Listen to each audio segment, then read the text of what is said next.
What's going on, everybody? Welcome to Dissect That Film, where we dissect your favorite films, film franchises, and TV. Today is episode 74. And also, it's week 2 of our Spooktober special episodes, where we sit down and talk about our favorite Spooktober movies. Today, we're talking about our good buddy Dan here. His pick, a movie that I had never seen. And to be honest, I had never heard of until Dan spoke of it many, many months ago.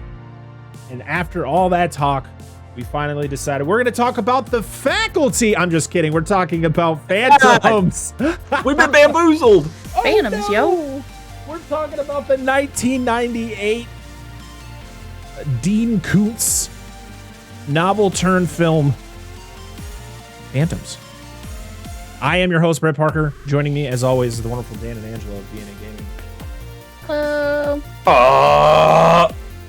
So, Dan, we need to know. Super Saiyan over there?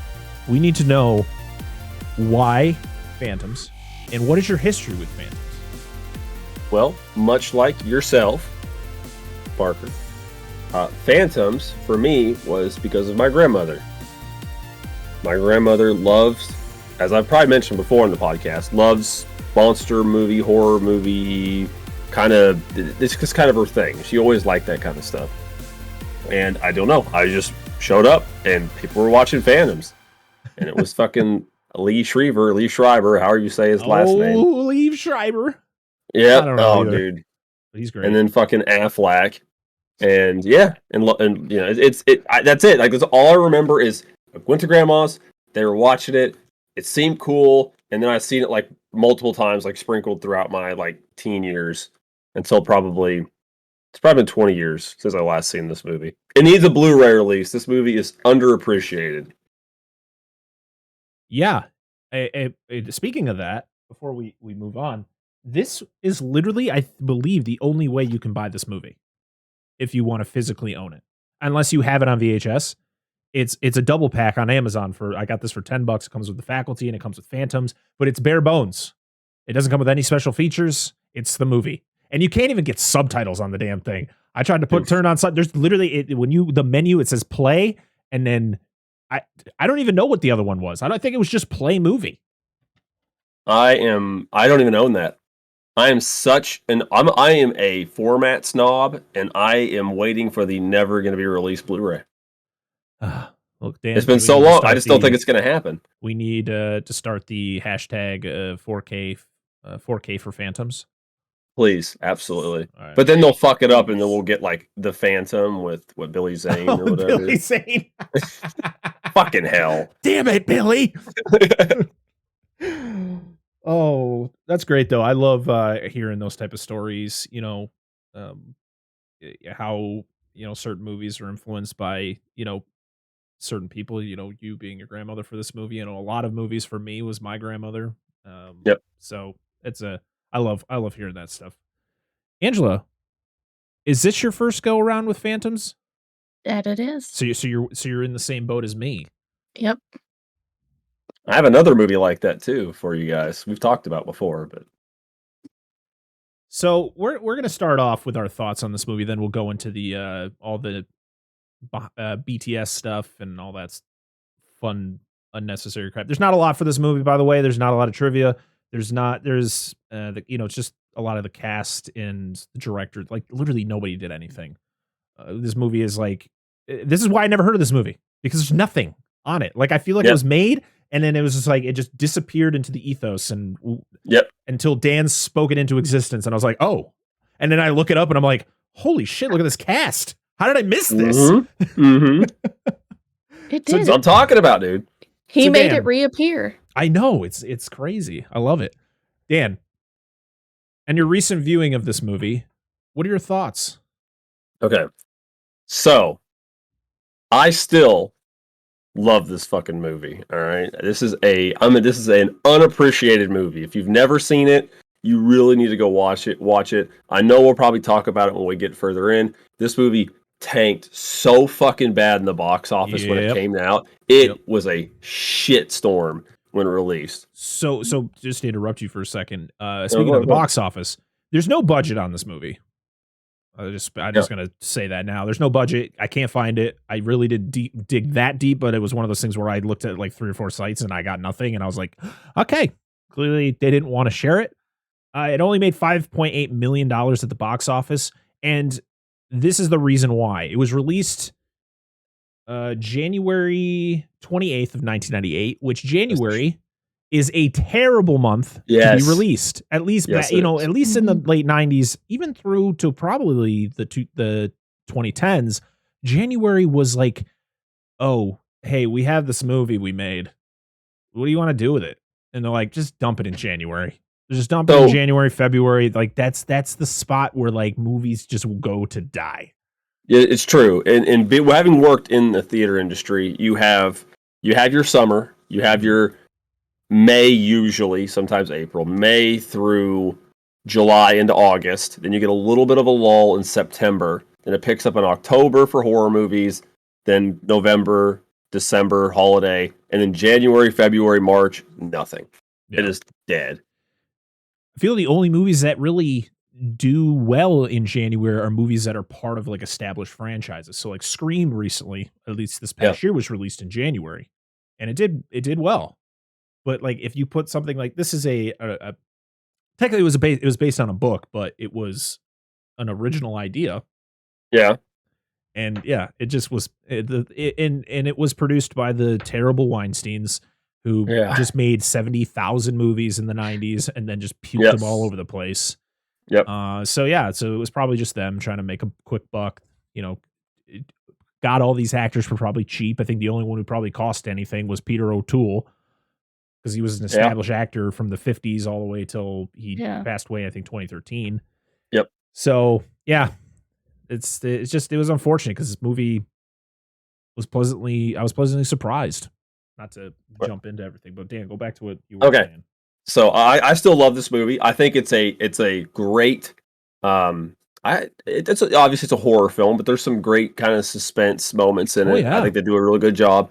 I think the actors are great. The cast, of course, they weren't really that big at this time. Rose McGowan, Ben Affleck, Lee Schreiber, and then the gentleman you spoke about earlier. I can't think of his name. O'Toole. Yes, thank you. Which that dude could like narrate my life. I know he's probably passed away now, but he could narrate my life, and I'd be content with that. But yeah, it's really fun. The movie just goes. Like it just go. Like there's no long build up. It just hits the ground running for the most part. I love, for most of the movie, the lack of explanation to anything going on. Yep. Probably my favorite characters are Lee Schreiber as Stu and Ben Affleck as Bryce. Shriver. I was called Schreiber. I don't know. Schreiber. Yeah. Schreiber, whatever. Always said it that way. Anyway, so those are my two favorite. I just love his character. Like that was like some of the common quotes. Like, you guys want to see something? Girls, did you slip me a Mickey? Like, I fucking love this movie. It's great. It's really got really good practical effects. And when it does use it, I think it's got some really good practical effects. The CG, of course, is wonky. It's like 90s. It's 90s CG, and to be honest, it's not the worst thing I've seen from the 90s. No, it's not. It's not. And I guess I saw some clear inspiration. Did not see it the first time because I hadn't seen it at this point, but some clear inspiration from The Thing in multiple scenes I felt in this movie. Yeah, they definitely feel played homage to it. Not in a bad way, but I could see why this movie was kind of shuffled under the radar. But as I said before, and I'll mention it again at the end of the episode, if you have not seen this movie, you really need to see it. It's on Pluto TV for free. You can just go on there and watch it. Yes. Or you could buy this $10 Blu-ray or the $10 DVD with The Faculty. Yeah. Oh, by the way. Yes, that's true. True. And by the way, Affleck was the bomb in Phantoms, yo. To be honest, he was... No, Lee Schreiber was better. I am not a huge Ben Affleck fan. I am one of those guys who was like, I thought he was a good Batman, where a lot of people don't. Yeah. But like, especially 90s Affleck, even like early 2000 Affleck is like, ooh, he did a lot of really bad roles.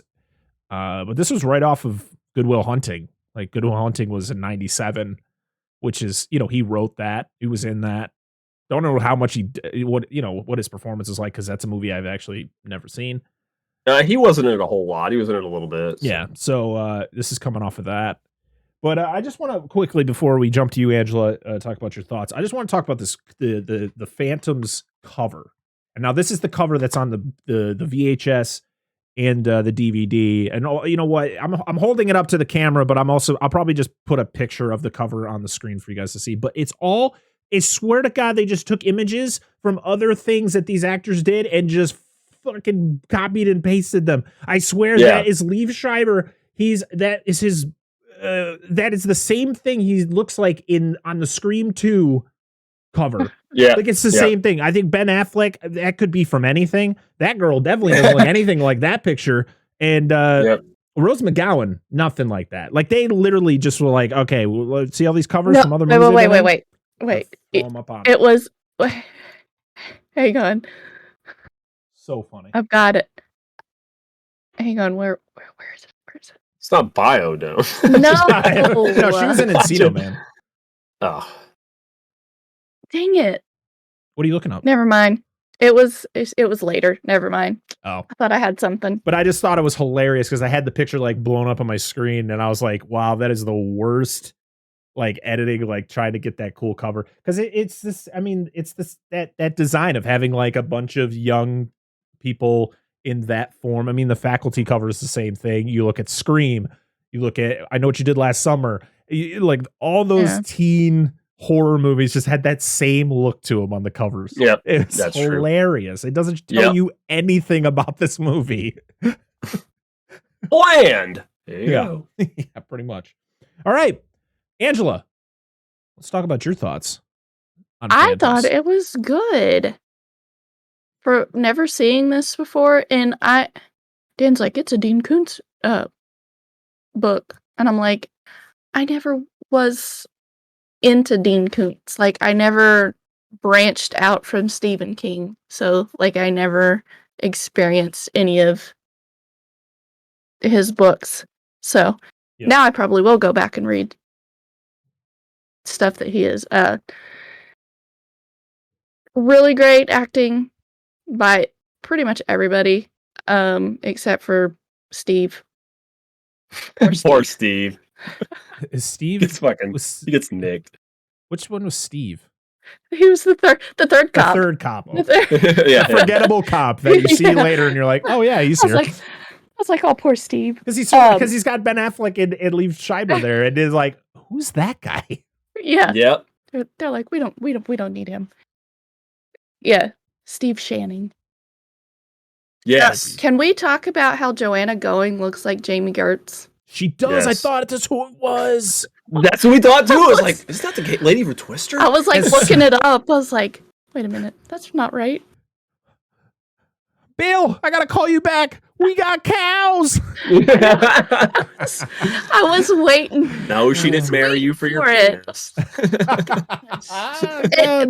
the whole movie, I even knew that it wasn't her. It still looked like. Yeah. There were quite a few shots. It was like a dead ringer. I was like. Yeah, I've never heard of Joanna Going. I've seen, like, I looked up some of the things she was in, and I was like, oh, okay. Nothing jumped out at me. No. I had to include one of her one terrible role, but we'll get to that when we'll go through the entire cast. Okay, fair enough. But yeah, I mean, it was great. Would definitely watch it again. Well, good pick. Yeah. No shit for me. This movie was, I'm literally the same as you, Angela. This was a pleasantly surprising movie that it was actually pretty freaky. I allowed my son to watch this with me, and he didn't watch the whole thing, but what he saw of it, he's like, that was scary. Yeah. I mean, this comes from a 10-year-old, so, you take it as it is. I mean, there was some parts where I was like, oh, damn, this is not where I thought this was going to go. The thing about this movie is it starts off like, you're not there's no lull moment from the beginning to when it starts. It's like, bam, we're there. Things are happening. And it just keeps on going until the very end of the movie. And I'm like, I appreciate the hell out of that, because I hate movies that have to like slowly burn to that establishing like everything. Oh, this is this person and this is no, it is. You meet these two women and they go to a town that the one person lives in. No one's around. They're finding people, and it's chaos. It's absolute chaos. It is chaos. But I'm pretty sure you don't ever find out the sheriff's name? Like, did No, they? he's literally sheriff in all of my notes. Oh, really? Yeah. They don't call him by his actual name? So No. it's like you. At least I don't think so. I don't even think you learned the younger sister's name. You do. Yeah, it's Lisa. It's Lisa. Yeah, they say it. Don't worry, But, I like- always go into movies not knowing anyone's name, and it's just blonde girl Well, or like- whatever the actress's name is or actor. You find out the older sister's name from the. I didn't. Right at the beginning. Yep, He's I like, missed oh, it. she's like, oh, I'm with Jennifer. Yeah. I missed that, or But- I heard it, forgot it, and then when it got to a part where I had to write a note about her, I just put Doc because she's the Yeah. doctor. Yeah, that's like because they don't explain. They don't say anybody's name, and I was like, I knew what the sheriff's name was by looking it up on IMDb, Right. but it's like Yeah. But if you think about it though, they don't take that time. Like they hit and go, and but as this movie establishes itself, it's throwing you into an existing situation. You're seeing this cut of the Yeah. situation. oh, I like that. If it's just a group of people, what's the need in going out of your way to like blatantly say everybody's name? I mean, it doesn't help for us as a viewer, but in that situation, Yeah. like as a invisible viewer, I'm like, as I call you, dear baby, everything but your name. I'm not gonna be like, this is my wife, Angela Wickwire. Doesn't make sense. Oh, I mean, everybody, you found out their last name. I don't give a fuck. Now I can introduce them by their full names now. You still introduce me to people that I know as your wife. I'm Yeah, I know, like, but I do have a But name. why would I you know? blatantly just be like, here is your whole name? Or you could just Like, be like me, who goes into situations where like I know somebody but they don't know, and I just don't introduce her because it's not even the fact that I'm trying to be rude. It's just like I'm terrible at this social Yeah. interaction. I'm not good at. But yeah, back to talk about this movie. I liked it a lot. I would definitely watch it again. I'm hoping Dan, well, we can start the hashtag. We can try to get that Phantom Yes. in 4K thing movie going. needs to Let's exist. get this movie. Yeah, I would buy this and watch it again. Yes. And then you can look. So you can use the. You want to see something? Yeah, you will. But the only thing is I Hey, feel it's in 4K. that I think the fact that the Weinsteins were involved in this movie, I feel that could be a contributing factor to why this movie kind of doesn't exist anymore. Yeah, but how many movies were they there's a so part many of? movies that like I Yeah. mean, look at they're re-releasing all the Scream movies in 4K. Those Mhm. the Weinsteins were involved in all those movies. Yeah, Including exactly. about 7,000 movies during the 90s that people like. So I just I don't assume know. it's because of it just how badly it did. I just think this movie yeah, but needs there's another so shot. many of those type of movies that are That's like true. get that cult following and Cult they classics, get those and they get that love, and then places like Arrow or Scream Factory are taking those movies and re-releasing them on 4K. I would buy this movie. This movie was a lot of fun. I thought the effects for a 90s movie actually looked pretty good, especially I mean, we don't know what the budget is. I feel like it was pretty high though, especially since they were using CG. Yeah, that's probably probably. why they kind of hid that. But yeah, it's just unfortunate when it was released. January is just that not a good time. Not a good time to be releasing movies. So overall, like this a lot. Would recommend it to anybody who's never seen it before, maybe never heard of it before. Like I never knew until about 4 or 5 months ago when Dan first mentioned it on the show. Dude, listen. Like I said, after this, next chance I get, man, Deep Rising. It's a great another one fucking I've movie. never seen. Great So, movie. Yeah, it's good. More things to mention is like the acting was actually pretty good. To be honest, I was not a fan of Lou Schreiber's performance in this. I thought he was Loved it. so extreme. Like it just didn't seem like the love it. character he was supposed to be. I feel if he acted that way later in the movie after what happens to him happens, it makes sense. But like before, I'm just like, this guy is he's too much for the situation. I just feel like he got the script and read what was supposed to happen to him, and he's like, all right, I'm doing this the entire movie. No, Well, because it seemed all right. go ahead. It always seemed like for me, because like, obviously he's weird as fuck in the movie. Like, Yeah. and then like in the beginning, he's weird as fuck. But then whatever happens later, it just feels like he's like, okay, now I can be who I want to be now. Yeah. Like he's like one of those weird people that's oppressed by society. He can't act the way he wants to, Yeah. but that's whatever. It could just be bad writing. Yeah. I thought Ben Affleck was pretty good in this movie. Like I said Mhm. before, I'm not the biggest fan of Ben Affleck's career, but especially like I said before, late '90s, mid 2000s. You know, a lot of bad choices for Reindeer Games. Yep. Some of All Fears. Geely. Oh God. God, That one was tough to say. I've seen Oh, the fucking Lord. movie too. It's like bad. the Turkey Stone, disgust. gobble gobble. Oh, Fucking Jesus J-Lo, God. Jesus. They're married now, which is wild. Well- Those two were in one of the worst movies ever made. Now they're married. Gotta love it. Gotta love Hollywood. Go down with the ship. I mean, he was in Pearl Harbor, which, say what you want about that movie, thought it was pretty good for a Michael Bay movie. Yeah, it's Michael Bay. Just No, I've another heard. weird thing. I saw that movie in theaters. Maybe someday we'll talk about Pearl Harbor. Not this, and trust me, it's not accurate to history. So, Yeah. all you historians, I know. That's probably why. Yeah, I heard about the dinosaurs and the werewolves. I thought that was a weird Oh my addition. God, it was crazy. Absolutely insane. So this movie, we already said the release date, but it was directed by Joe Chappelle, no relation to Dave. I don't even know what this guy looks like. There's no picture of him anywhere. Aw. But he is the director behind the best Halloween movie, Halloween 5, Curse of Michael Myers. Which was the movie he did right before this one. Yeah. Which is surprising. Wait, this movie turned 5, out no, as I fun. think it was no, Curse of Michael Myers was Halloween 6, wasn't it? Yeah, it was the last one. Yeah, well, the last Why- one before H2O. Why did it say Halloween 5? God, No, Curse should be 6 because that's one with Paul Rudd, right? Yeah, you're right. Oh no, it's just called Halloween, Curse of Michael Myers, but it's Halloween 6. My mistake. I wrote in my notes Halloween 5.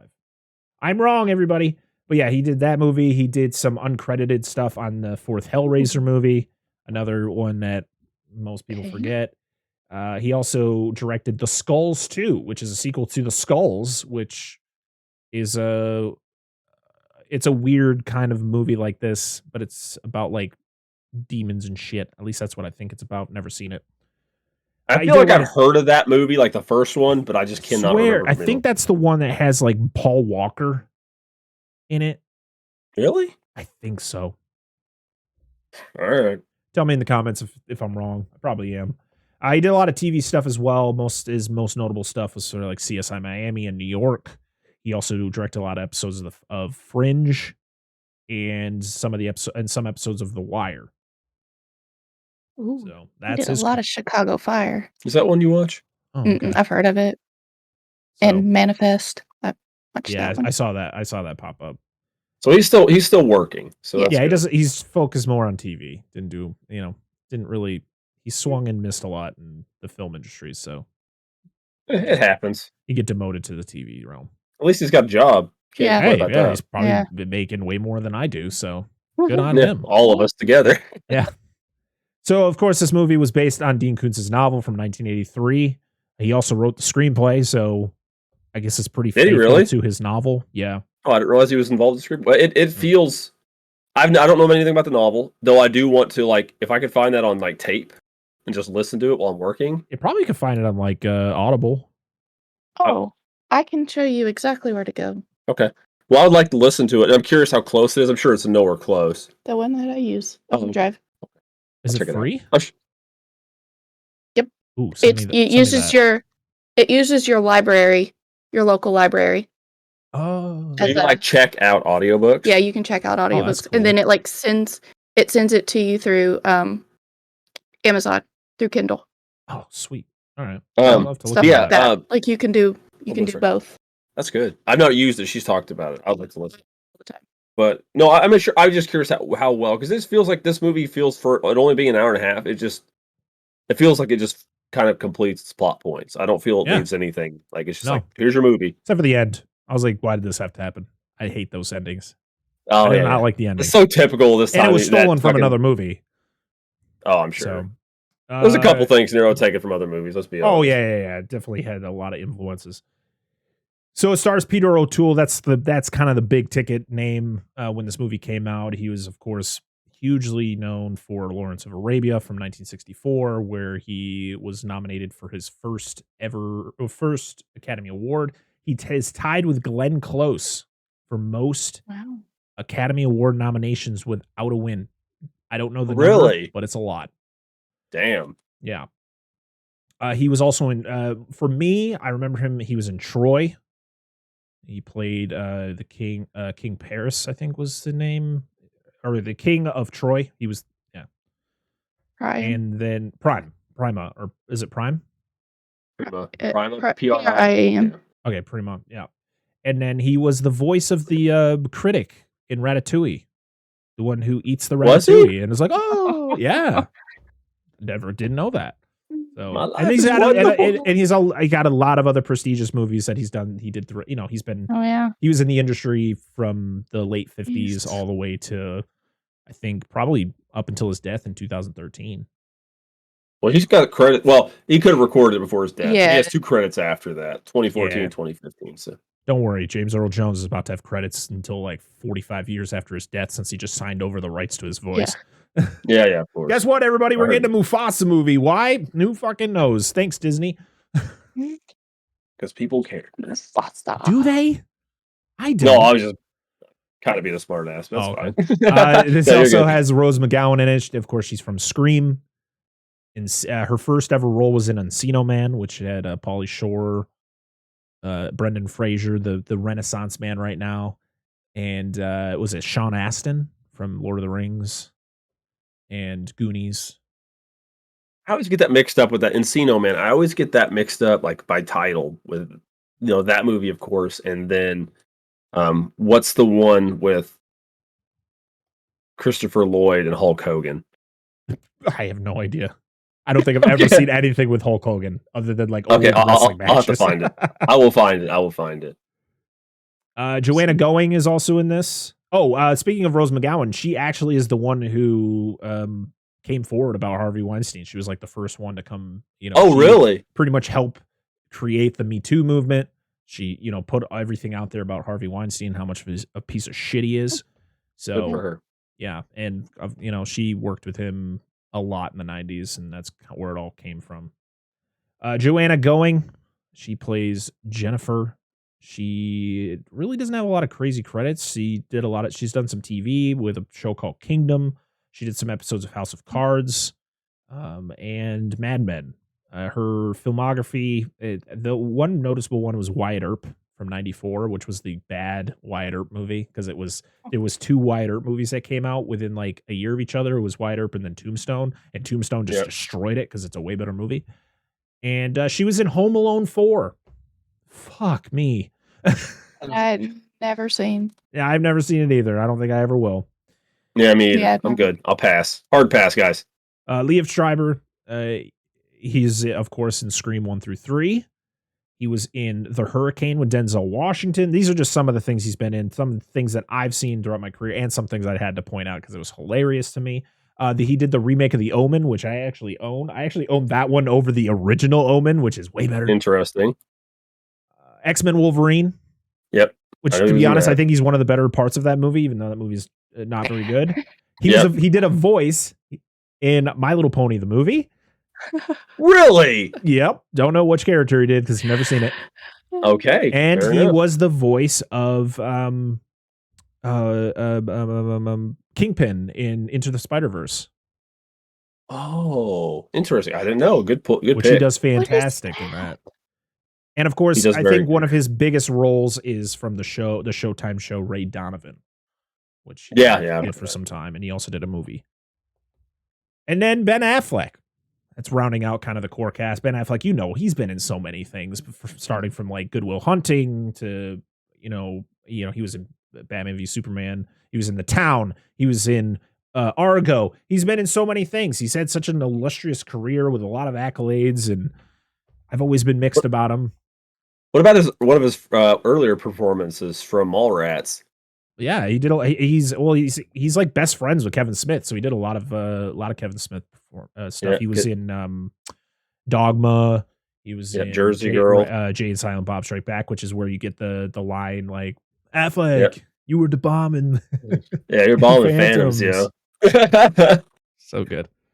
So that movie, some love. So much fun. This guy, that asshole from the Fashionable Mail wanted to fuck my girlfriend in a very uncomfortable place. What, you mean like the back of a Volkswagen? Go ahead. Mallrats. That's just the movie I always think of him from. So funny. Music was done by David C. Williams. I literally looked at this guy's career, and it is not much. It's like I think he has 3 credits in total. Okay, that's about it. So yeah, so this movie was a huge influence, I guess, during the creation of the original Silent Hill video game, and it, really? of course, it's prequel or the sequels that came out later. I can see that. And then there's a couple scenes that we'll talk about. I'll add the trivia to the scenes once we get to them.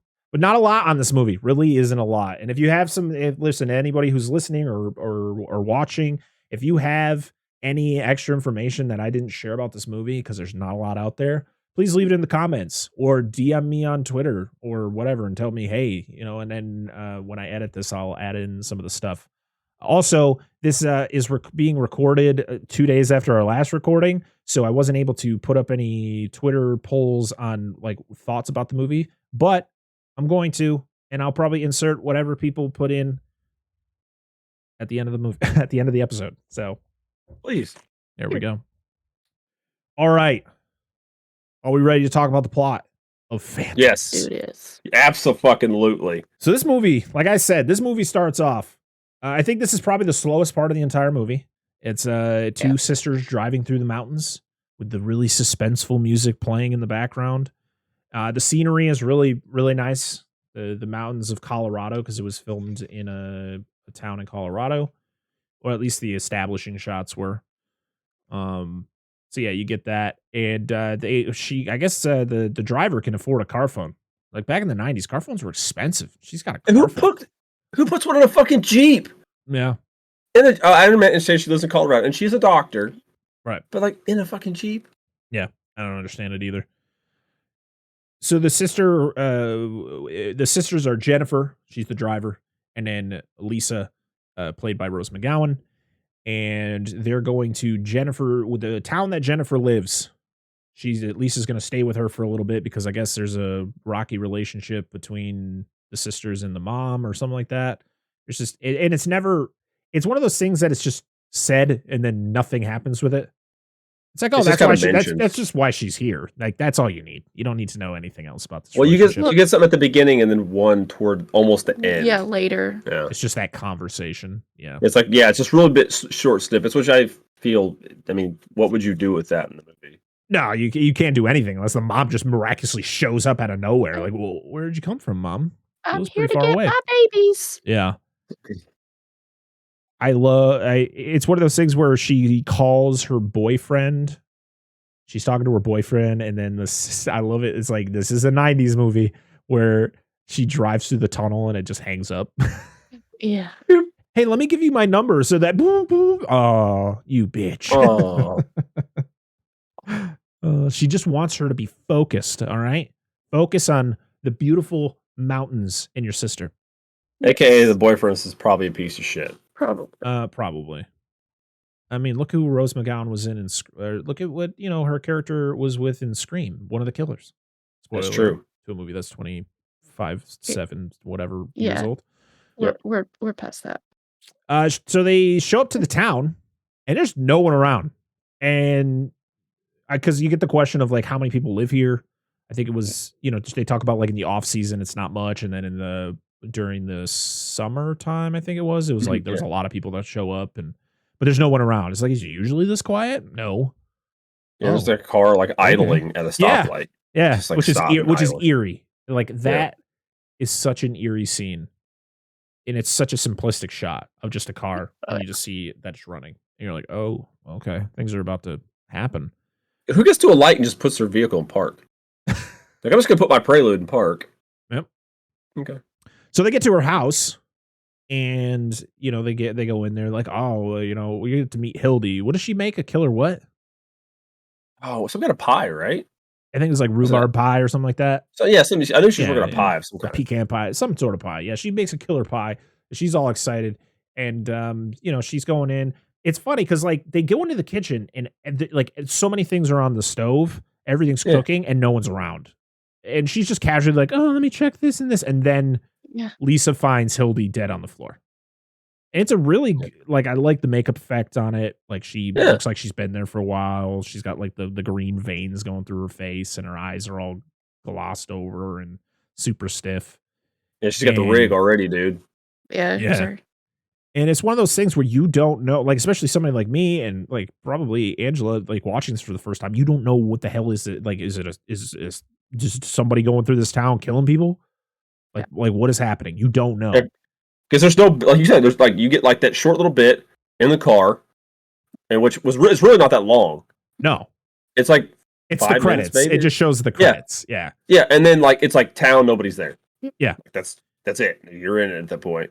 Yeah, so they're trying. They're wondering how she died, and then Jen goes to call the police, and the phone's dead. And they're like, and then they hear noises upstairs. So like, the killer's still here. So they run out the house. Yeah, very smart.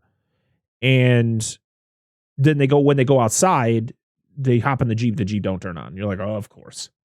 Because it was running just fine. It was running just fine earlier. So it's one of those things like, oh, did somebody come out and mess with the car while they were inside? Like, you don't know. You literally don't know. So they have to walk to the police station. They just are like, where the hell is everybody? Like, this is weird. So they get to the police station, and I don't like this hard cut, though. Like them in the street, and then it's like, dead body, dead cop. Yeah. Like, oh, no. That's quick. And that's when it's kind of like Jen is just like, I feel like this is a disease. This is some sort of virus that's causing this just by it's like this cop, which I can't remember what this cop's name was. They do mention it a couple times. And they do. Hildy, they look exactly the same, but they're in two different spots. So it's got to be something. But she touches it without gloves on, which is like, oh, okay, well, you said that, and then you touch it. Way to go, gloves. doctor. Yeah. So they got to load up and figure out what the hell is going on. So they grab a bunch of guns from the police station. Well, they do mention what she mentions because Lisa thinks it's disease. Jennifer's like, what disease would you have to shoot at? Because there's like 3 cartridges on the floor. Right. Complaint. A little bit of lazy filmmaking here. I got to point this out. So the rounds that are on the floor of the cartridges are not actual spent bullet casings. Yeah. They're blank casings. Because if you look at them, they're stretched in the front and crimped, where you can see where they've been blown out. They're not an actual projectile casing. Most people aren't going to know that, but like as somebody in the know, I'm like, you could have at least just gone out somewhere, shot some rounds, brought some casing back, set them down. So I don't know. Not that big a deal. But you're complaining. Minor. This is the minor gripes you gotta pick out. So yeah, so they're every time they find something, like they find someone, they're dead, and they all look the same. And but they keep hearing shit. Yeah, they go to the bakery. Yeah, where they discover, which is the messed up part. They discover the hands on the rolling pin. Like, those don't belong there. Nope. And then they go into the oven. They're like, oh, it's just pies. And then they see, like, this was a great shot of them opening that oven. They see it's just pies, but then you see the blood start to trickle down. You're like, oh no. But then you see like the very cartoonish heads just go, I just fucking fell out of the thing. You're like, oh my God. Something else that did happen between there is they tried to go to that one car they saw running earlier. Oh yeah, and it doesn't. Yeah, it's not running it doesn't anymore. Work. Right. Yeah. So it's like something is preventing them from leaving. You kind of get that feeling. And yeah, so they hear noises again in the bakery. They're like, oh no, what's going to happen? And that's when the phone rings. And she picks it up, and it's just a bunch of like, it's kind of like static, but you also hear like voices, saying things, and she's trying to talk to it, but it continues to talk, and that's kind of how it all goes. And then she hangs up. And that's when the sheriff and his his other officers show up. Ben Affleck plays the sheriff. You have Liev Schreiber, who plays Stu, the very wacky officer, and then a third cop who literally I forgot about until he dies. Steve. Steve. Steve, no! Steve. Sorry, Steve. You're forgettable in this movie. They're very determined to figure out what the hell's going on, because they're like, we've noticed like no one's around, or when we find people, they're dead. Like they discovered their cop, the other cop was dead. They went back to the station. Where were they though? Did they say where they were before all this happened? I don't know. And why they weren't affected by it? Like, were they out of town? I'm very confused. Yep. I have no idea. Affected by it, because it seems like everybody in the town was affected by it. And the only reason that Lisa and Jen weren't was because they weren't there. And so I'm guessing like the sheriff and the other two officers, they must have not been there as well. That's really all I can imagine. Well, with it being a rural community, it's very possible. Yeah. So this is when all the alarms and whistles start going off in the town. Yes. Which is really kind of creepy. Sirens and shit. Yeah. It's just chaos. And you get some really nauseating camera work here where it's just all over the place. I was like, oh, okay, somebody slow down. Who the hell? Did you just snort a thing of pixie sticks? What is happening? There's all over the place here. And all the lights go out in the town except for the like hotel that's down the street. The ironically named Candle Glow Inn. Yep. They go inside. They hear music start to play like a couple floors up. Like, oh, we got to go up there and investigate it. And Ben Affleck's character finally takes off that ridiculous cowboy hat. Literally, he looks dude. You're from Boston. Stop it. You mentioned what song this was. Yeah, it's "I Fall to Pieces" by Patsy Cline. Yep, they play it at the end of the movie too. It's not. You would play it other times during the movie. Yeah, no. Yeah, but they play her version at the end of the movie. Yeah. So they hear the music. Ben goes to investigate, and that's where he opens up a closet door, and he gets like a weird like vision of like a boy who holds up a gun, and he's like, oh. I thought he was gonna shoot, but he doesn't. Yeah. Like, okay, that was weird. And Stu finds a woman who's seen better days. She's dead, very dead, and half her face is like melted. It's a weird sight. And then Stu just starts talking to himself as he sits next to the body, and then he starts touching her. Like he's got to take his gloves off, touch her. I'm like, dude, I am really, really hoping it doesn't go very far. Like I hope like, that please don't. But the way he acts is like. I feel like this wouldn't be a like shocking thing to know about this guy. He's a serial killer. He's got to be. Oh, 100%. Ben shows Jen. I put her as Doc in my notes. A message that's written on a mirror says Timothy Flight, the ancient enemy. You're like, okay, who's this guy? Is this the killer? Is this the dude? Written in lipstick. And a door that was locked with no windows to get out. Yep. So it's like, oh, where is this person who did this? Where's the lipstick? Yeah. Where'd it go? So Stu and Steve, they hear something from another room. So everybody just split up because that's what we do in these type of situations. Scooby-Doo that motherfucker. Yeah. Oh, no, sorry. They don't split up. It says better spit out that gum because there's that really dramatic thing where right before Stu busts into that room, he's got to spit out his gum he's chewing. I'm like, yep. Oh, tough guy. Thank you, Stu. Thanks, Stu. I'm glad I could read my notes. Serious. People, they explain like it's just a pile of metal on the ground. There's like stopwatches and all these metal things, but like Jen picks a couple of the things up and is like, oh, that's a pacemaker. Yeah, but there's also buttons. And there's a golden tooth. And Yeah. So it's like, this is like, it's like everything that was on a person is just like, it just fell out of them. Yeah. Like what this is. Yeah. And I like Stu's acting weird as he does throughout this entire movie. And You get to really like jump. You get it's like a slight jump scare where the hand with the lipstick in it is behind Stu as he's like just being a weirdo. Yeah, because they're standing there, they're trying to figure out, and he steps away, and there's just like the severed hand with the lipstick in it. And everybody's like, that was not there earlier. They literally have been in this room this whole time. I thought when that scene happened, I thought they were going to be like, Stu. I think it's got to be Stu. Like, Stu's the killer. So, like, they arrest him type thing. They like handcuff him or something, but that's not what happens. And then, Stu's just talks a lot, doesn't shut the fuck up. And then Steve hears something outside, so he runs outside, and then he just disappears. Like a woman screaming or something, right? Somebody screaming for help. Yeah. So Steve runs outside, and then he disappears. Like and everybody went, "Oh, who was this guy again?"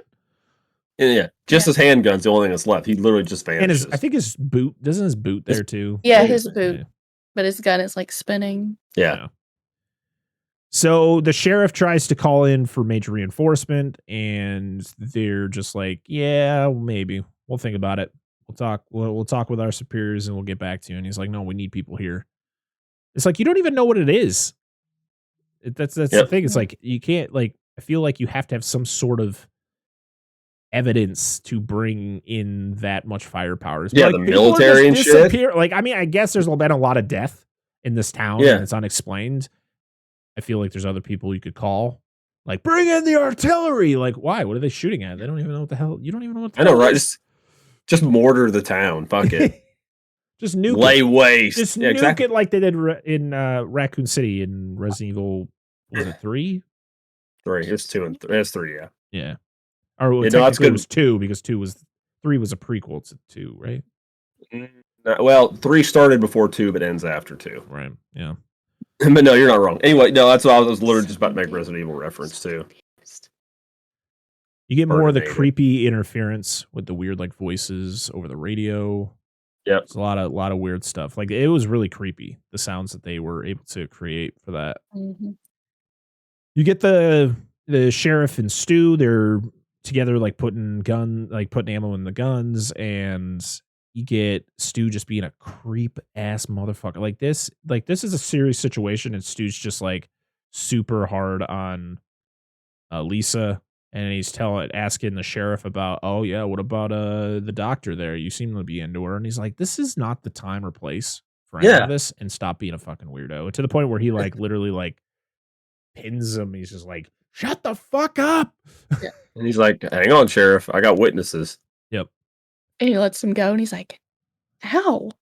Yeah, he's such a fucking dick. He's a manipulative piece of shit. Is what he is. I thought this whole thing was gonna be him. Like something is wrong with him, and he's causing all of this. He really reminded me of. Did you guys see Gray Man on Netflix? The one with Ryan Gosling and Chris. He reminds me of Chris Evans' character in that movie. Very like much like a super dick, doesn't care if people think it, and then like reacts to things right after the fact. So like you get into a fight and then like later just be like, fuck, that hurt. Like just very extra about everything. Yeah, that's what Stu was in this movie. So and then a voicemail is left at the station there with another it's just more of the creepy voices and sounds and stuff like that, and they're just trying to figure out what it is. And they're like, oh, what's that outside? Something's buzzing around. Yeah, because the lights tend to flicker on and off a lot. It gets dark. Yeah, the lights went out. And you find out it's like this massive mutated moth. Yeah, it looks like, yeah. And then we get, go ahead. So like Stu walks towards one of the windows or one of the boarded up spots, and it crashes through and grabs onto his face like a face hugger, an alien. Like it literally looks like a face hugger with wings. That's after we get all the Batman Dark Knight style jump cut fighting fucking montage. Remember where it comes in first and they have to unload on it. Oh, the fucking 95. Like they literally use all the rounds that they had times 10. Yeah. I'm like, are they still shooting? Yeah, then he walks up to like the blown open window. But like it's all those really quick cuts. Oh, like all because it's like flying all over. I can't stand that. Yeah, plus he's all like, it won't be coming back because we just unloaded 30 rounds. Yeah. I'm like, that was a little bit more. Yeah. Hitting. That's the key. Yeah, you got to hit it. So Stu gets the face hugger with wings to the face, and this is a pretty creepy scene where it like pins him up to the wall and is just like fucking his whole body's like convulsing and he's trying to get it off his face, and no one can do anything because they can't shoot at it because it's attached to him, and then he dies.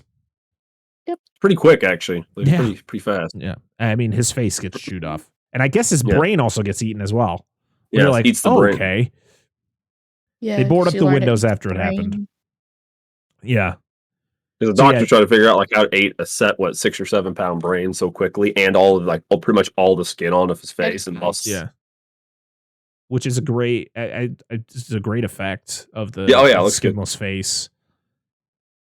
And you get the Lisa monologue about how this is hell. This is the devil. The devil's sending up minions pretty much to bring them to hell. Yep. And Stu is like, was the perfect person. That's the person they want because they believed he was evil. Yep. We then go to a whole different area where 2 FBI agents visit Dr. Timothy Flight. Oh, we've heard this name, huh? Yep. And they talk about the ancient enemy and his weird past because he writes for like one of those tabloids that like Bigfoot stole my wife, like the ones from Men in Black. Yeah, absolutely. We're all connected, dude. Yeah. So they need him for the sake of national security, which is pretty much we need your help in this town or weird shit is happening. He's like, okay. Well, actually, he doesn't go okay. He literally gets taken against his will pretty much because he bitches about it the whole time. Yep. That's the government for you. We're then back at the town where the sheriff and Jen have a chat about her sister and the fact that the doc she always needs to be in charge. And that's why she is the way she is. And kind of why you kind of get a feeling why maybe she doesn't have a great relationship with her sister and her mother because of the fact that she needs to be in charge. And it keeps panning to where the bodies are kept. Yep. And you're like, what? The dripping water. Yeah, what them bodies about to do? Yep. So we also get the backstory of the sheriff. I guess he used to be an FBI agent, but he accidentally shot and killed a kid who was holding a toy gun he thought was real. And that he was hiding in a closet. Yeah, which is that flash you get earlier in the movie when he opens the door and he gets that kid with the gun pointing at him. Yep. Yeah, so once that happened, I guess he was demoted or kicked out of the FBI or whatever. So he then gets resorted to being the sheriff of a very small town, which is, I feel like I've seen in a movie before. Yeah, maybe a little. Lisa, you get the scene where she needs an escort to go to the bathroom. She goes into the bathroom and she's about to sneak a smoke and she hears the toilet flush. And I'd be like, excuse me? Hello? Yeah, you also hear noises coming from the pipe too, the voice. Yep. And I'm like, oh, is this about to be some like Bev shit from It? Yeah. So Stu, she gets the vision of Stu and his eyes are weird. You're like, Stu, why your eyes look like that, bud? And why is your face back? How'd that happen? Yeah, I know, right? It's glue it back on. So she reacts, she runs out, and the sheriff goes in to investigate, and there's nothing there.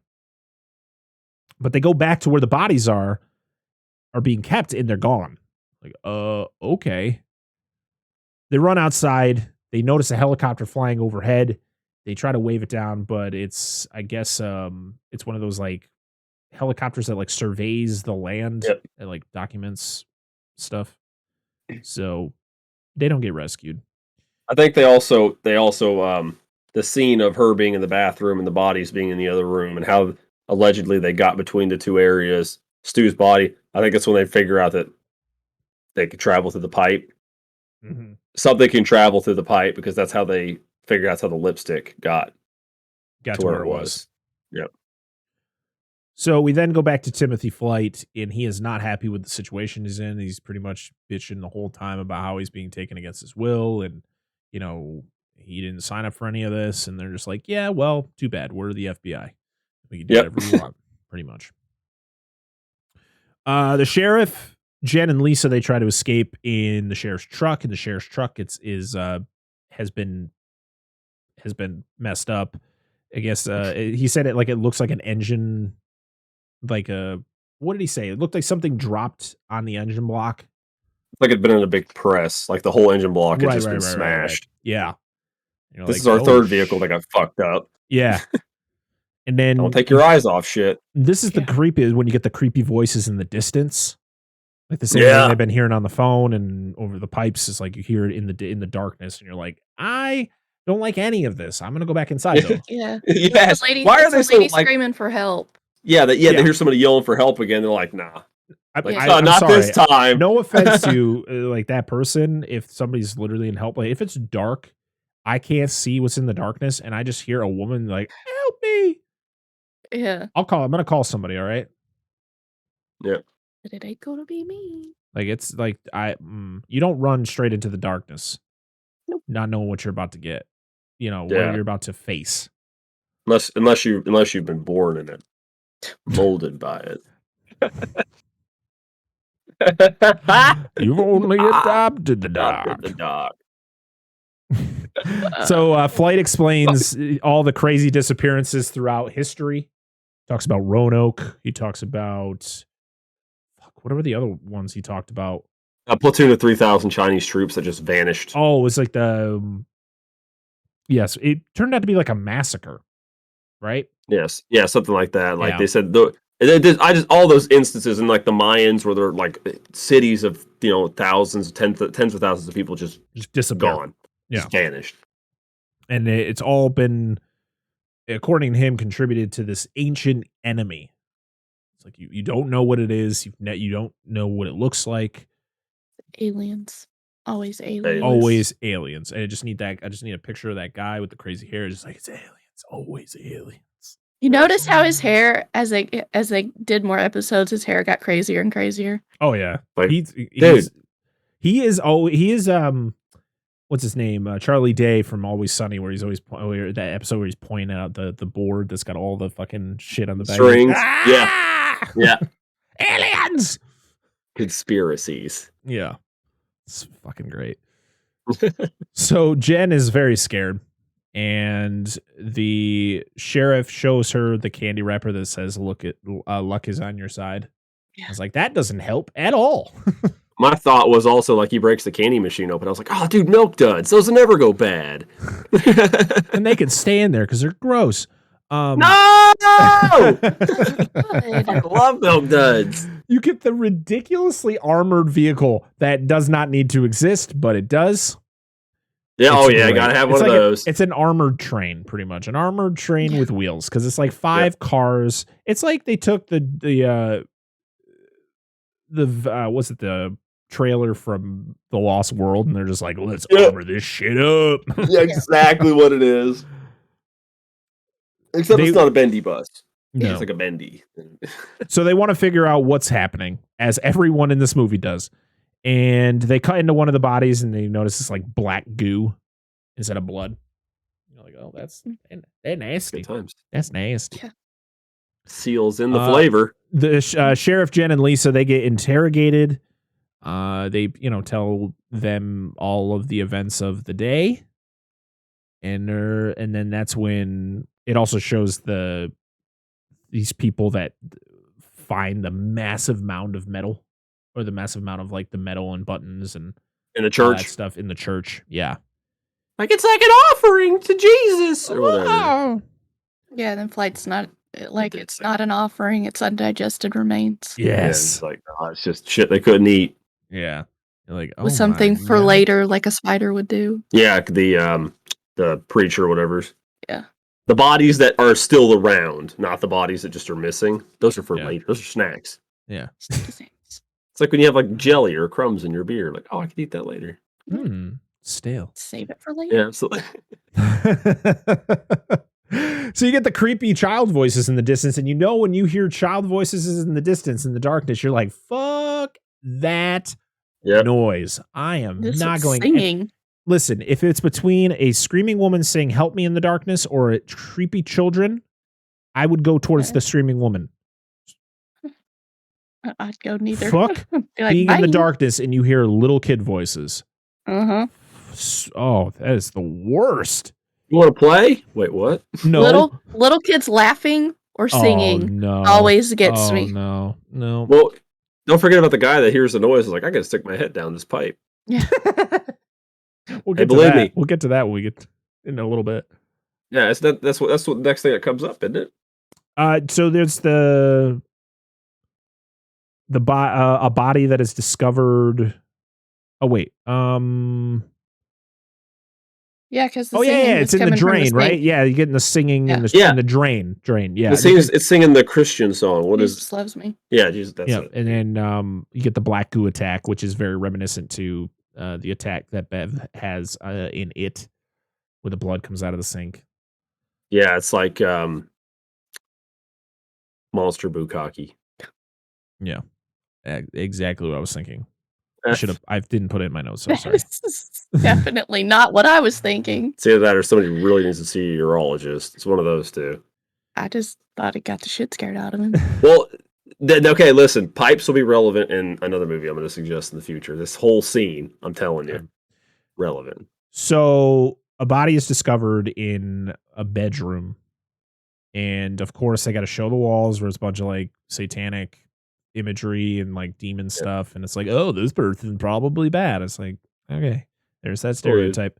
But so they find this body. It's not dead. Well, it's dead, but like it comes back to life sort of. And you get the creepiness of him standing in the doorway and then it attacks the people in the room.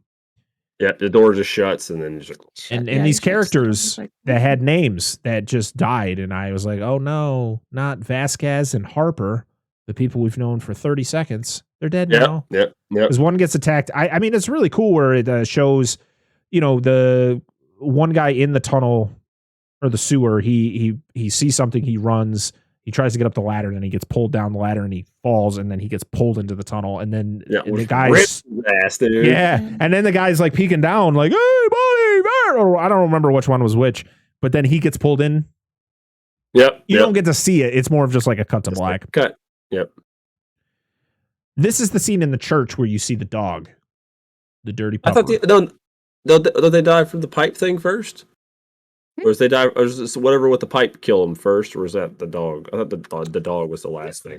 No, the pipe. No, we're talking about the sewer, the dog right? shows up in the church. Yeah. No, keep going. You got the two guys that die in the sewer. Yeah. The one that's in there, and then the guy above. Now it's the dog. Now it's the church with the dog. So this is the homage to the Thing because the way it's so good, dude. And then to be honest, the effects here look good. I mean, the CG is a little sketchy or a little dated, but it's 98, so the practical's good. Too far. Yeah. Oh yeah, where it shows like the freaking spine and stuff starting to like morph and stuff. Oh man. Oh, it's so cool how they did that. And it zooms right in there. Oh yeah. So yeah, you get the dirty pupper with something inside, some special surprise. You get some skeletal tentacles that shoot out and just start snagging all the creatures, and snags all the people, and it gets them in the face. Yep. You get that really eerie image where like they get up and they have those helmets on, but it's like the smashed glass, but it's just black. You don't actually see their faces. Yep. You're like, oh no. Yes. And that's not good. Everybody but Flight gets attacked because Flight needs to tell the world the gospel. He needs to share the gospel of the ancient enemy. You're like, all right. That sergeant that brought Flight in, Copperfield, gets possessed by the goo. And it's actually my favorite death in this movie. I like the tentacles that come out of the dude's finger in the church. Oh yeah, because he gets that one dude, that soldier that's got the gas mask on. He shoots his tentacles at him or whatever at his fingers. Yeah. That was really cool. Copperfield's my favorite. It's got to be. Where they just go up his body and his mask just fills with fluid. Fills up with the fluid. And you hear the snap. Yep. But what's cool about his is because it comes from just that tiny puddle on the ground. Yeah. It's not even. And he pulls a shard of glass out of his mouth. That huge fucking shard. Which had some of that black goo on it, right? And then he pulls it out first and then he spits in it, and then it turns into a gecko. Yeah, gecko. Study it. And then the gecko, once Flight gets the gecko, it turns back into the black goo. Yeah, because go ahead. Oh no, what you keep going? Oh, I thought you were gonna say what I was gonna say. I was like the aliens start, or the aliens. God, I don't want to say that because it's not what they are. The creature, after it takes over human bodies or possess them or whatever, it assimilates with them. They do the Open their mouth. almost reminds me of the 70s Invasion of the Body Snatchers kind of thing. Yes, They this just is kind of very open, much influenced by that. Yes, they just kind of open their mouth and shit comes out like words. Yeah, kind of like that. No, they do. There's a few times they do actually speak though. Yeah. It's not just the Yes, open they mouth. do like have they talk to Flight about spreading the gospel. Because he after he takes over Copperfield, he spits the goop into the broken shard of the helmet and says, "Study my flesh and write the gospel." Yep. So yeah, I called it the entity. I don't like whatever the ancient evil. It keeps them alive to get Flight there. That's why they kept the sheriff and Jen and Lisa alive to then contact somebody to then get Flight there.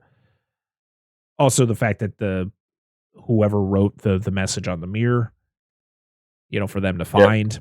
Yep. It's all very well choreographed. So Flight studies the goo, and he just explains how it's been around for a very long time because he pretty much talks about kind of those disappearances again with everybody. Yep. And he theorizes, which is it ends up being true, of course, that anything they kill and absorb, they get the knowledge of, like flatworms do. Yep. So it's got flatworm style learning. So it's not alien, like you mentioned. It's an organism that has existed on this planet, at least as far as we know. So you get the scene where the sheriff is like talking to it. He's like trying to get it to talk back to him. Yeah, when it does the voice thing to the computer when they're like testing the. Yeah. Like, what's your name? What's your name? Ezekiel. It's back, everybody. Don't bring my mother into this. So they need to find a weakness. They need to find out how to destroy this thing. So I guess the whole thing was like it's got a massive ego because it knows it's all powerful. So it needs to use that against it. Yeah, it's Ben Affleck's epiphany moment. Yeah, to use it as, to their advantage. And go ahead. Oh, it's just the fact that like while they're doing everything in this vehicle, it pans outside and the dog's just sitting on the corner of the street, just watching. Yeah, I love that, dude. It's great. Well, it's because the thing I like about this is when he has his epiphany moment, and this is really clever. And I'm glad. I'm sure this is obviously Dean Koontz' work here. So I feel like a movie that I like this movie a lot, but I feel like if anybody else did it, it probably wouldn't be written very well. I don't know why. It's just a feeling I have. But he talks about that if this is the learning of this creature it absorbs knowledge from whatever it eats, kills, whatever. And humans are relatively new to its diet. And the fact that it would be ego, because you have a massive ego, because it compares itself to, Satan, Baphomet. Yeah, because when he was asking what his name was, it listed off. Yeah, Baal, like just demons, like left and right. So names just throwing shit out there. And it's funny that the weakness it ends up having because of its arrogance and its ego and its overinflated sense of self-worth is because of us as humans. Because it doesn't. It's not really a god. It just thinks it is because of the humans it absorbs. Because humans as a whole worship a higher entity for the most part. Yeah, and it thinks it's that because it could just annihilate humans. It can just do the whatever. Whole fact that it's like, fuck you guys. The whole fact that a bacteria is the thing that takes it down.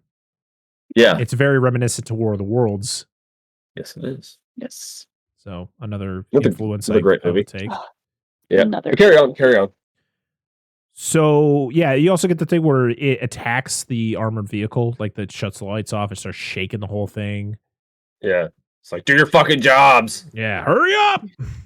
That's when you learned that the creature can listen through electronics. Yep.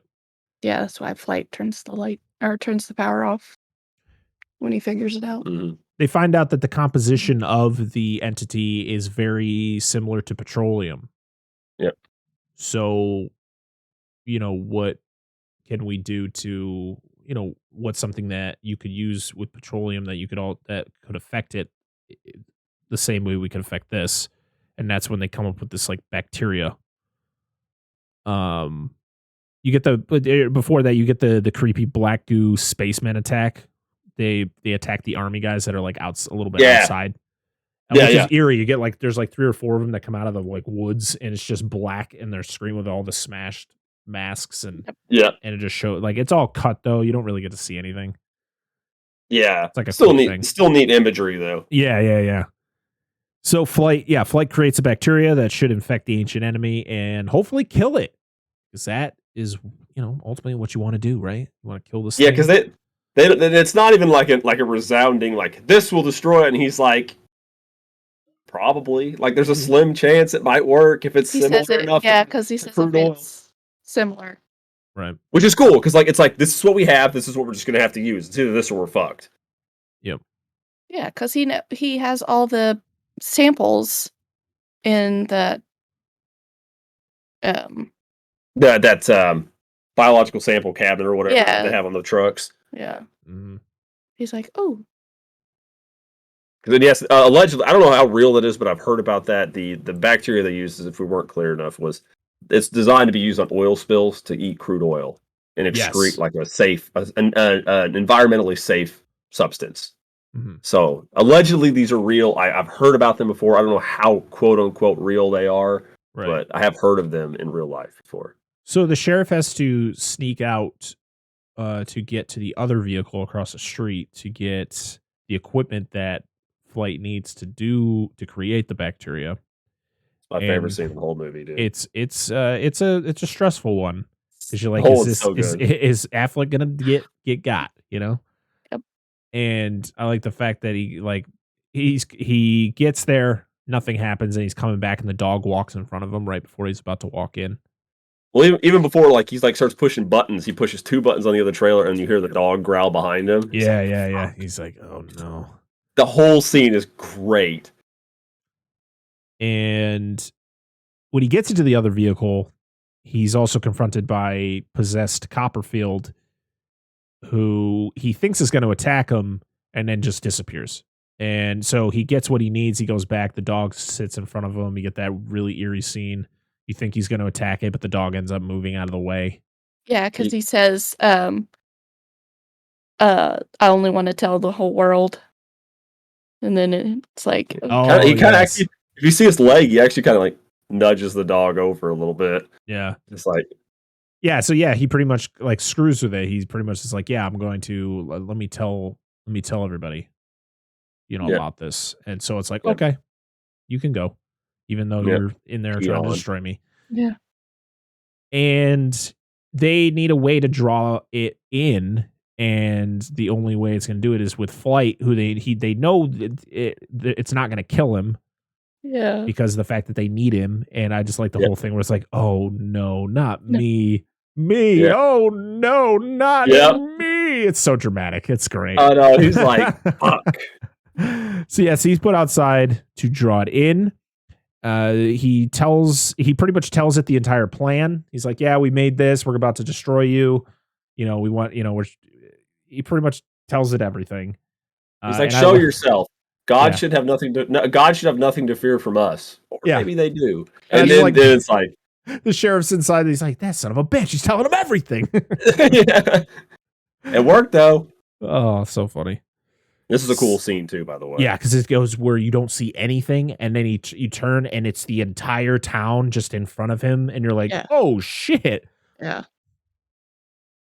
And, they're not looking so good. And then they start to turn into like a person tornado creature. And I'm like, what the fuck am I watching? Yeah. What happened? And Flight's like, now? Yeah, let's go. Come on, let's go. We don't even wait anymore. Oh, so funny. And so they go outside, they shoot the bacteria at it, and Flight gets hit by I swear it looks like a car gets thrown at him. And I'm he dead. He's That's dead. what That's what I thought, thought. too. I was like, is he? I think it just got probably landed near him, but it didn't Oh actually yeah, hit it. because he pops up in about 2 seconds. Yeah. So the sisters. So Ben Affleck's character, the sheriff, gets separated from them. The sisters, they hide back in the building they were in before. They kind of load up, and you find out the sheriff chases the thing down into the sewers. And you find out Flight's not dead. He wanders back into the movie like nothing happened. You're like, oh, Don't mind me, guys. all right. And you get the really creepy scene between them and Stu, where Stu shows up and He just shows up. Like, it's like, he's like, here's something. He's just like, boom, here I am, guys. It's like, rolls back. And you get this really creepy effect where they shoot at him. He falls to the ground and then he kind of like crawls I love with it him. though. He starts singing. He's like, you wouldn't shoot an unarmed man with a gun, would you? And they cock their guns. He's like, that's a stupid question. And he just gets lit the fuck up. Oh yeah. And he starts singing I Fall to Pieces. Yeah, Yeah. And I love his death, though. he like grows like tentacles that like form that like grab onto the ceiling because they go up there, and he like crawls through the ceiling. Well, you notice before he even gets up there, like when he starts, like they're climbing the ceiling, he's still tentacles in the ground. You notice he's like starts coughing shit up, and like you see like black stuff around. That's when he makes the "You girl slip me a Mickey" that comment. Tentacle legs. See, this is when this character makes sense being this way. But like before, it just was like it just seemed out of place. He just was too weird. He was super weird. But like that's why I feel at this point he's like, I could be the person I want. I feel he was a fucking serial killer. Like he was 100% a serial killer, but he had to understate everything. But this is another huge homage to The Thing, because he kind of turns into a thing monster. Yeah, because he climbs up the ceiling and then he's like yells at him like, "What did you do to me?" And like point blank shotgun blast to the face. Yeah. And it's like that weird because his face was already bloated. Yeah, it's really, I mean, the practicals look fucking great. Oh So yeah. so she shoots him in the face, and then the thing comes out of it, the squid thing, and then she shoots that with the bacteria. Yeah, she blows that dart on the end of it and just and take it head off. Yeah, and then he just starts and you're like, "There's no way this character can be back, right?" And then I was wrong. Yeah. The sheriff he gets another vision of the boy that he killed. It's kind of the entity fucking with him.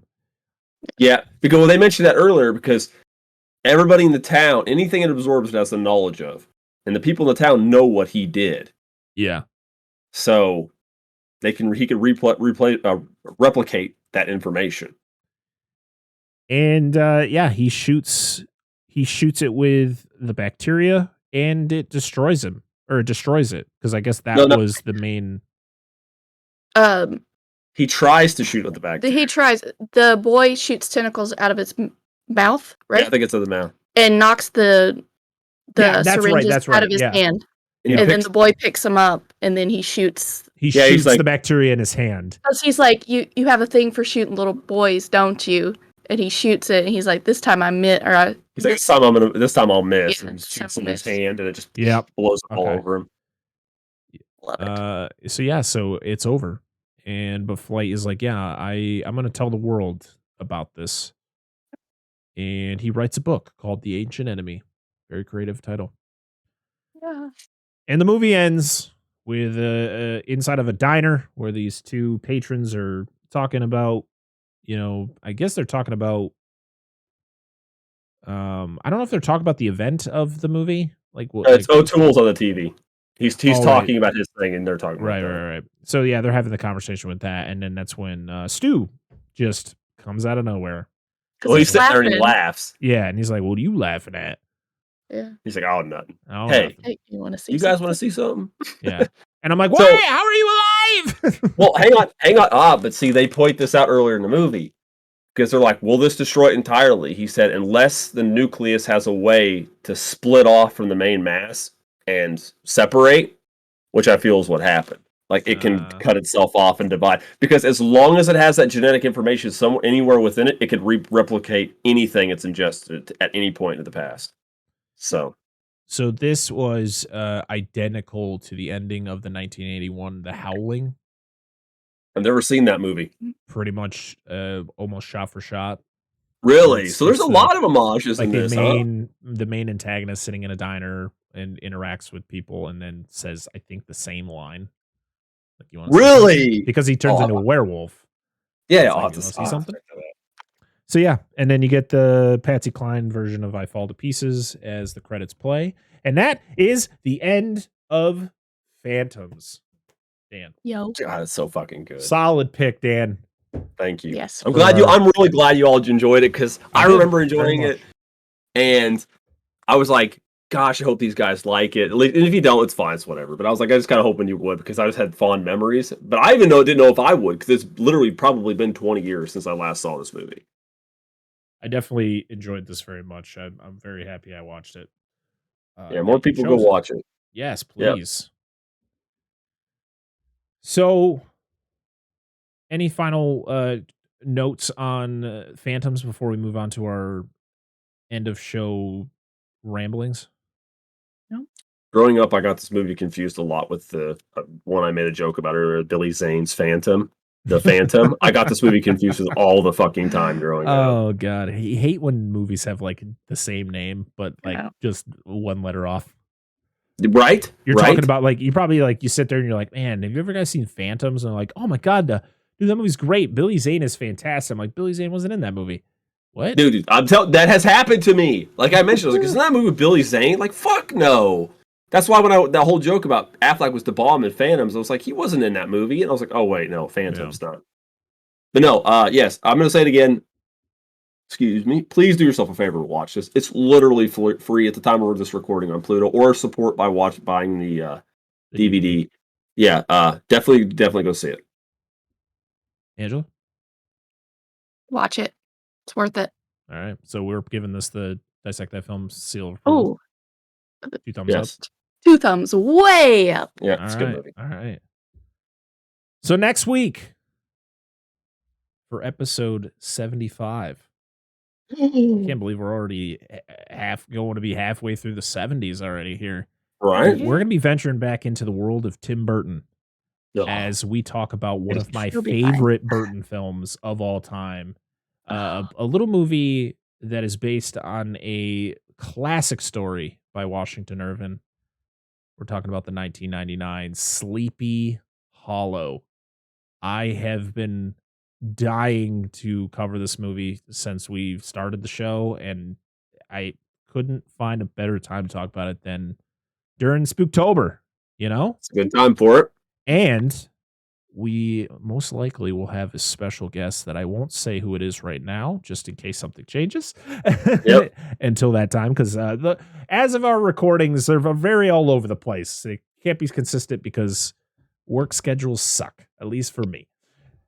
So, yeah, we're going to be covering Sleepy Hollow next week. And then for the rest of Spooktober, we're going to try to have some guests come on and talk about their favorite scary movies or their favorite Spooktober movies. And then we're probably going to be doing that kind of into November as well, just because I love talking about the horror genre. And technically, we're not a technical horror podcast. But I listen to a lot of horror podcasts, and every time I listen to, someone's episode, I'm like, man, I would love to talk more about horror movies because it's one of my favorite genres. And it's always a good time. So I'm very excited about Sleepy Hollow next week, and then I'm very excited to have some guests on and talk about what they like in the horror genre. So very, very much excited. Thank you to everyone who has been supporting the show. Our podcast numbers have been through the roof the last couple weeks. The end of September has been amazing for the podcast. We're over 6,000 downloads. We're creeping already almost halfway through 6,000. It's nice. It's wild. Thanks, guys. It's wild times. Because we had that hell of a lull like a month or two ago where it was just it's just you just got to ride the wave, you know. And thank you to everybody who supports us on YouTube. Make sure if you watch us, even if you listen to us on any of the podcast services, please go to our YouTube channel, youtube.com/dissectthatfilm.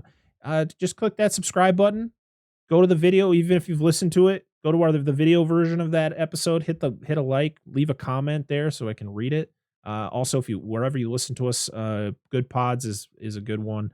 Apple Podcasts is a huge one. And a lot of you who listen to this show, listen on Apple Podcasts, leave us a review. Leave us a rating. It helps us get into more ears. And that's the whole point of this, is to get more people to listen to our little ridiculous show.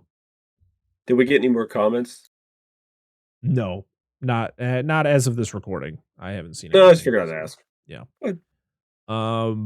Yeah. So like, if you listen anywhere that you listen, and you can leave a review or a rating or anything, or just recommend, make sure to just do it for us real quick. It doesn't do anything for you. You just hit that 5-star or whatever you think we deserve. And also, if you can share if you listen to an episode, make sure to share it on whatever social media you're on, to kind of get more people in here. Because we're having a blast. And the fact that we're getting all this crazy support is wild to me. I'm still in shock every day that I check, our numbers and all that, and all the love we get on social media. It's a great thing. So thank you. And you gave us an excuse to watch Phantoms. Yes. That's true. That's the greatness about this show, is like, I feel like there's so many movies that we've covered on this show that I probably would have never watched. Yep. If it weren't for this show. Like Phantoms is definitely one of them. I mean, even like, you think about like The Fly. The Fly. I might have at some point in my life, but yeah, I mean, it's an older movie that I probably would have never. Yeah. It wouldn't have been something on my radar. Killer Clowns from Outer Space. For me, not. I know you've seen it, but for me, I was like, ah. Yeah. I mean, even that. So. Even bought the movie. Yeah. I did. So maybe. So we bought it as well. Not at all. So yeah, thank you to everybody, around the world who listens to our show. It's a blast to do. It's a lot of work, but you know what? It's all worth it in the end. So, yes, thank you. And definitely looking forward to bringing in some more guests, because our every episode that we've done with a guest has been amazing. So much fun. It's crazy. You can literally bring in somebody you've only known for maybe a few months just from talking on Twitter, and they come in and you talk about Jurassic World Dominion for 3 hours, and you have a great time, even though the movie's awful. Listen, this feels very targeted. I don't know why our Jurassic Park shirts today on this episode. Me and Darren just would not shut up about that movie. I'm sorry.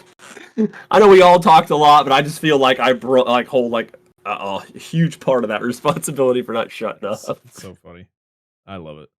And our 10 tangents that we went on. I can't help it. Led to more tangents. It's easy fodder. When you have somebody else that's new to the group that has like different insight than what we have, that just snowballs it. Yeah. All right. Before we get too far off the rails here, I hope you all have a wonderful week ahead of you. We got some other content that's going to be coming out as of this episode. I gotta do some. We're recording way in advance. So I'm trying to think of what is out already. Our Killer Clowns from Outer Space episode is of course was last week's episode, and I hope you had a blast with that. We had a blast finally talking about it. Hopefully we have a fresh cut on Hocus Pocus 2, because that comes out.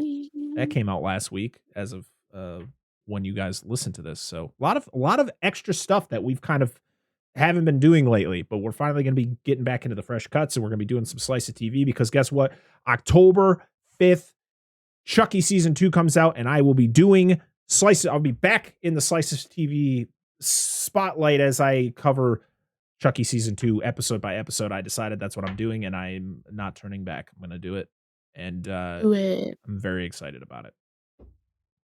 There you go. You guys got anything to add before we get the fuck out of here? Yes. I will be around. I know this is in the future. Fuck. I don't know. I'll be there for the Hocus Pocus 2 thing. I don't know. That's all I got. And your review of Smile is good. That's future me saying the review is good. Thank you. Haven't recorded it yet. It's good. It's great. It's gonna be great. It's like Barbarian. No, it is great. It is great. It is great. It is great. It is. Everybody's listening like, what is happening? We don't know. We don't even know. Exactly. All right, everybody. You can follow the show at Dissect That Film on Twitter, Instagram, and TikTok. DNA Gaming. All their links are going to be down in the description, because someday they're going to have one name. One day. Make sure to go to our Dissect That Films LINKTREE as well. That's where all of the links are, all the different places that the podcast is on. There's some that there's some links I still have to add, but most like our merch link is there. All of the podcast services, our YouTube, all the social medias. Just go to the LINKTREE, LINKTREE/Dissect That Film. And then if you want to follow me individually, I am Parker Dissects on Twitter and Instagram and on TikTok, and I'm on Twitch about once every 6 months because I hate Twitch. Yeah, I understand. I could feel that, dude. I feel it. And hopefully sometime soon, maybe we'll start back up in October. Maybe we'll go back to doing our monthly ending live streams. It's going to be changing up, though, if we decide to do it. We're going to be doing it on the YouTube channel instead of on the Twitch channel because fuck Twitch. I want to grow the YouTube channel, so we're probably going to start doing them there if we do. So if you want to watch our live streams, make sure you're subscribed to the YouTube channel, youtube.com/Dissect That Film. I think I've plugged us enough. I've plugged every fucking orifice you could plug in this final couple minutes of this. Everyone's gone already. They're gone. We have no one's here. More plugging than your body has room for. Yes, exactly. All right, everybody, just make sure you use lube, okay? Yep. We'll see y'all next time. I am Brett Parker. That is Dan and Angela of DNA Gaming. We are Dissect That Film, and this has been the Dissect That Film podcast, episode 74. Have a great Spooktober. Bye-bye. See ya.